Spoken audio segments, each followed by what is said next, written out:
Di situ Pak Yoyo yakin bahwa inilah keanehan itu. Disinilah lubang ini tempat jin yang menyamar menjadi sosok Ferry. Tiba-tiba dari makam si Ferry ini seperti ada asap. Dan Pak Yoyo menunjukkan bahwa asap itu keluar dari lubang yang dia tunjukkan tadi kepada Firman.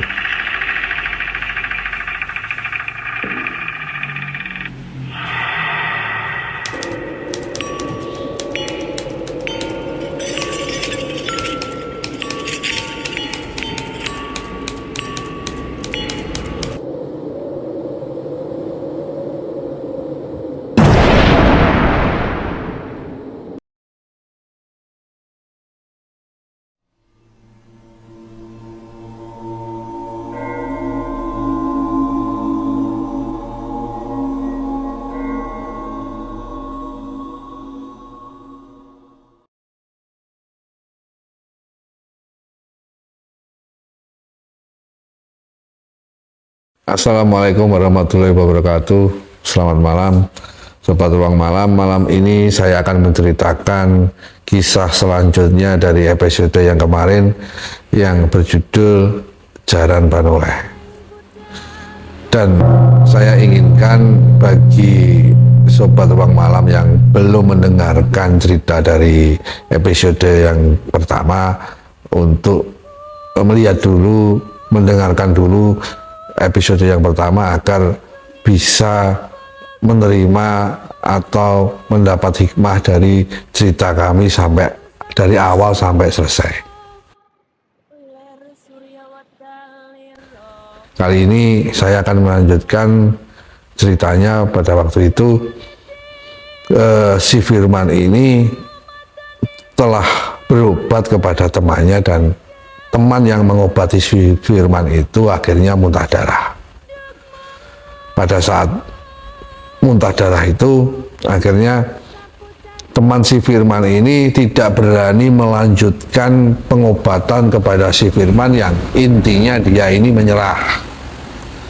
Dan ketika temannya menyerah ini, si Firman akhirnya beberapa hari kemudian dia mendatangi lagi Pak Yoyo dan dia bercerita bahwa memang 1 minggu ini dia menderita penyakit yang alat vitalnya ini ereksi terus-menerus, dan ini kelihatannya guna-guna yang dibikin oleh Ibu Mary karena dia menolak cinta Ibu Mary. Tetapi Pak Yoyo ini pada waktu si Firman ini bercerita, Pak Yoyo ini hanya berdiam saja dan akhirnya dia menyimak secara metafisika, mengamati apa yang terjadi pada fisik si Firman, dan akhirnya dia mau membantu si Firman agar penyakitnya ini sembuh. Sebelum saya bercerita tentang bagaimana Pak Yoyo ini mengobati si Firman, dan di situ juga banyak teror-teror yang terjadi pada Pak Yoyo, saya ingin mengucapkan terima kasih kepada seluruh Sobat Ruang Malam yang selama ini sudah mendukung channel Ruang Malam, yang kami ini bisa lebih semangat lagi bekerja untuk membuat konten-konten yang lebih baik. Dan yang belum mendukung channel kami, saya inginkan untuk segera mendukung channel kami dengan cara share, like, dan subscribe. Dan karena kami ini sudah menuju ke 1000 subscribe, kami inginkan dukungan kepada teman-teman Sobat Ruang Malam untuk mendukung kami dengan mensubscribe channel kami agar kami ini segera mewujudkan 1000 subscribe.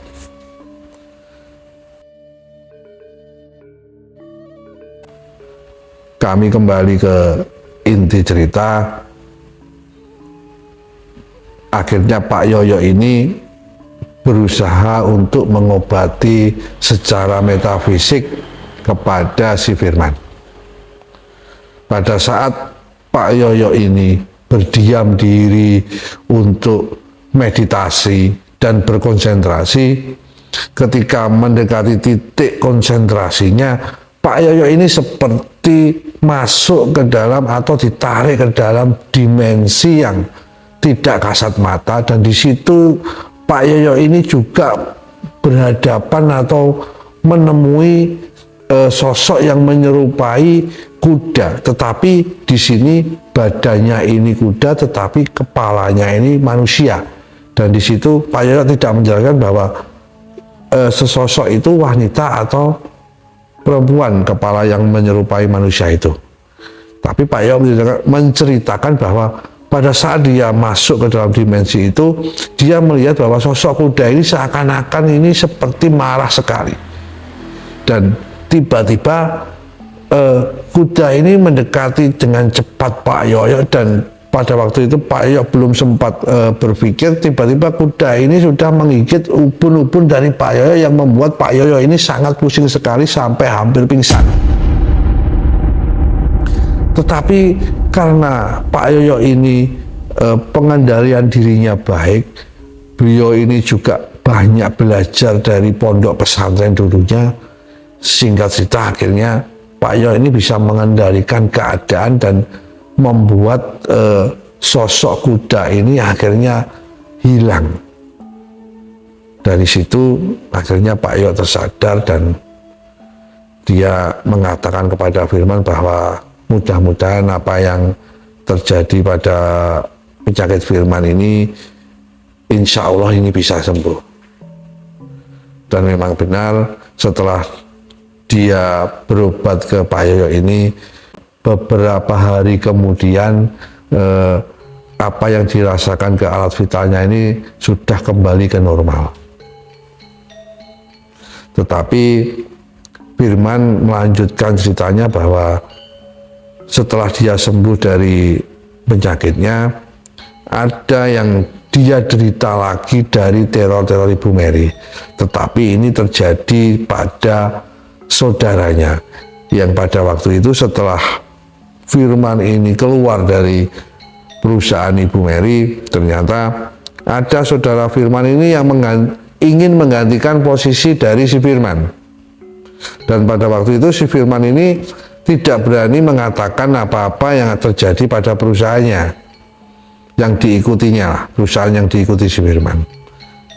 Akhirnya dia membiarkan atau hanya melihat saja saudara ini masuk ke perusahaan yang tempatnya Ibu Mary. Dia hanya berdoa mudah-mudahan saudaranya ini tidak menjadi korban tumbal seperti dia. Tetapi apa yang diinginkan Firman itu tidak terjadi. Ternyata saudaranya ini menjadi tumbal dari Ibu Mary. Dengan dia ini akhirnya mendapat musibah kecelakaan si Ferry ini, yang membuat si Ferry ini akhirnya meninggal dunia. Pada saat si Ferry ini meninggal dunia, dia ini dibawa ke sebuah rumah sakit untuk diautopsi, tetapi sebelumnya Ferry ini sudah berada, sebelum Firman ini datang ke kamar ke rumah sakit, si Ferry ini sudah berada di ruang jenazah atau ruang mayat, kamar mayat. Dan di situ begitu si Firman ini datang ke rumah sakit, si Firman ini diberitahu oleh petugas tempat bahwa saudaranya yang barusan meninggal tadi sudah berada di ruang mayat. Dan di situ akhirnya si Firman ini buru-buru mendatangi kamar mayat tersebut untuk melihat jenazah saudaranya yang bernama Ferry ini. Pada saat Firman ini melihat jenazah dari si Ferry, si Firman ini juga melihat bahwa di pojok ruangan itu ternyata dia juga melihat arwah dari si Ferry yang berada di pojok ruangan kamar mayat dengan posisi berdiri sambil menangis dan memanggil-manggil nama Firman untuk meminta tolong. Pada saat itu Firman ini kaget sekali dan dia ini akhirnya keluar dari kamar mayat. Dia langsung mengambil handphone dan menelpon Pak Yoyo, menceritakan apa yang terjadi pada waktu itu. Dan Pak Yoyo menyarankan agar si Firman ini mendoakan arwah si Ferry untuk diterima Allah Subhanahu wa Ta'ala, dan dia suruh Pak Yoyo untuk segera kembali pulang ke rumah. Akhirnya si Firman ini kembali pulang ke rumah. Dan esok harinya jenazah si Ferry ini setelah selesai diautopsi, dia dikembalikan ke rumah duka untuk disemayamkan. Seminggu setelah pemakaman si Ferry ini, atau 7 hari setelah kejadian itu, ada hal yang terjadi menimpa si Firman lagi. Setiap hari, setiap maghrib, arwah Ferry ini selalu mengetuk-ngetuk rumah Firman. Dan dia dengan suara mendayu-dayu, Firman, Firman, aku jadi tolong. Dengan suara mendayu-dayu, tolong man, aku tolong man, aku tolong. Suara itu selalu terdengar Firman dan orang tua Firman itu selepas habis maghrib. Dan itu terjadi selama hampir 100 hari setelah meninggalnya si Firman. Dan di situ ternyata tidak hanya dialami oleh keluarga si Firman saja, tetapi tetangga-tetangga hampir seluruh satu desa itu mengalami teror yang sama. Bahkan ada pemuda yang dari desa itu yang mengatakan bahwa dia ini pernah setelah pulang dari les, karena pulangnya ini hampir jam 7 malam atau setelah isya, dia ini bertemu dengan sosok mirip Ferry, dan dia ini sangat ketakutan sekali dan akhirnya menceritakan kepada warga setempat dan orang tuanya. Dan banyak lagi hal-hal yang dirasakan oleh warga, sehingga warga ini, ada beberapa warga ini yang sempat keluar dari desanya karena ketakutan, dan termasuk juga Firman dan keluarganya yang mengungsi ke rumah Pak Yoyo akhirnya dan menceritakan apa yang terjadi. Karena ini sudah lama dan berlarut-larut, akhirnya Pak Yoyo ini dimintai sekali lagi oleh Firman dan keluarganya untuk menolong dia dan warganya. Akhirnya Pak Yoyo ini mengatakan kepada Firman bahwa dia harus diantarkan ke makam Ferry. Dia ingin melihat apa yang terjadi di makam Ferry. Besoknya si Firman ini mengantarkan Pak Yoyo ini ke makam dari Ferry. Dari situ Pak Yoyo ini mengamati dengan teliti apa yang aneh di makam si Ferry ini. Dan Pak Yoyo menemukan keanehan di situ. Ada lubang di makam si Ferry ini yang tidak besar dan tidak kecil, seperti lubang cuyu. Di situ Pak Yoyo yakin bahwa inilah keanehan itu. Disinilah lubang ini tempat jin yang menyamar menjadi sosok Ferry mengganggu dari Firman dan keluarganya serta warga yang ada di desa itu. Akhirnya Pak Yoyo ini berkata kepada Firman untuk mengajak si Firman ini, Man, nanti kita sebelum maghrib harus sudah datang lagi kembali di sini, dan kita mengambil jarak 15 meter dari makam si Ferry ini, dan kita akan amati apa yang ada di makam Ferry dan apa yang akan terjadi di situ.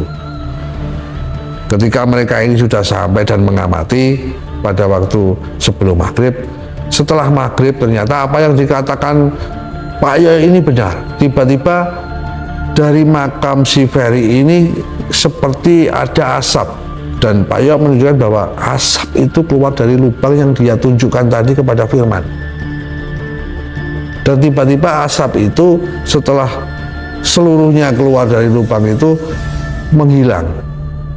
Dan pada waktu itu si Firman berkata bahwa asapnya hilang, Pak Yoyo. Dan Pak Yoyo menjawab bahwa asap itu tidak hilang, tetapi menuju ke desa yang tempat Firman ini tinggal untuk meneror Firman dan warga desa setempat. Terus Firman berkata lagi, terus apa yang akan kita lakukan? Ayo kita langsung menuju ke makam tersebut. Akhirnya Pak Yoyo ini mengajak si Firman untuk mendatangi makam Ferry lagi. Dan di situ Pak Yoyo ini mengambil tanah liat dan menutup lubang dari makam dari Ferry yang ada lubangnya tadi, seperti lubang Yuyu itu. Setelah itu Pak Yoyo mengatakan kepada Firman untuk kembali lagi nanti jam 12 malam untuk mengamati lagi apa yang terjadi di makam si Ferry, karena biasanya asap itu akan kembali setelah jam 12 malam setelah dia meneror desa tersebut. Dan akhirnya singkat cerita mereka ini jam 12 malam kembali lagi. Dan pada waktu itu suasana sangat sepi sekali karena banyak warga desa ini yang sudah pergi dari desanya karena ketakutan. Sehingga bisa dibayangkan apalagi di makam tersebut sangat sepi sekali, hanya mereka berdua. Mereka juga merasakan hal-hal yang aneh sekali di makam itu pada waktu itu. Tetapi fokus mereka hanya kepada makam si Ferry.